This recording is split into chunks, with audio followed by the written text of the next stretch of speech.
The gulf between Excava and the other guns has always been quite large pre-him change, but after the him change that happened a week ago, the current consensus is that basically the guns don't really matter. Excava is still the best, but there's not much in it.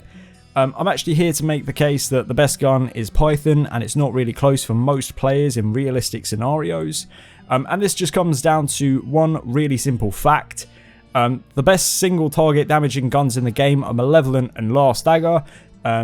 Malevolent specifically is a toxic based gun, so ideally we want to shred toxic resistance. The Python is competitive anyway, so we want to use that gun to do that. The idea is that one of two things will happen. Either we'll bring a friend in and we'll rotate the DPS cycle together, or, best case, we've just got another Serena who's a random and they're just spraying down exclusively with the Python. Win-win for both of us.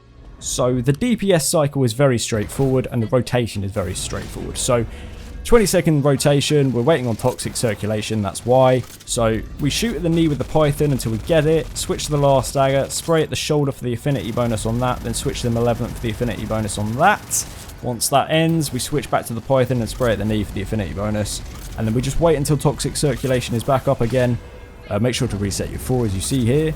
Once it's back up like it is now, Last Dagger, shoulder, spray down, spam it, and then switch to Malevolent, and then make sure you dash after the first spray. And there you go, that's literally the rotation. It's as simple as that. What's nice is that it's a 20-second interval, but the DPS cycle actually only lasts 10 seconds. So if you have another player with you, you can alternate between that player. And basically that means that you get permanent prey as a debuff on the boss to shred its toxin resistance, do even more damage than you're seeing here. And this is the crucial thing. I think it's a much more realistic scenario to have like one player with you. I've slowed this right down to make this easier to digest as to why I'm saying it's a 10-second DPS cycle, even though the rotation is 20 seconds.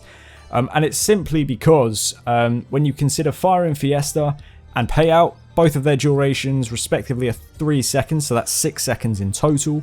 And by the time you consider like dashing and swapping weapons, that's like another 4 seconds. And that is why I say it is a 10-second cycle. You actually do spend a considerable amount of time just spamming down with the Python.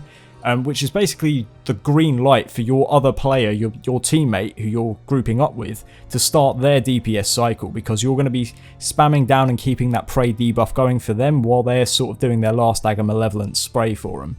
Then once they finish, you're good to go.